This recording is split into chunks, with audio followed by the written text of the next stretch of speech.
Brasilia যুব তবলিগ committee Bangladesh কর্তৃক আজকে গণপ্রজাতন্ত্রী বাংলাদেশ সরকারের মাননীয় স্বরাষ্ট্রমন্ত্রী তিনি কোভিড-19 আক্রান্ত হয়েছেন, তার জন্য আমরা দোয়া মাহফিলে শরীক হয়েছি।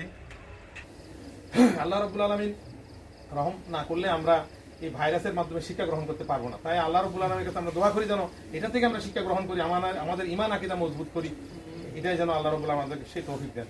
আমি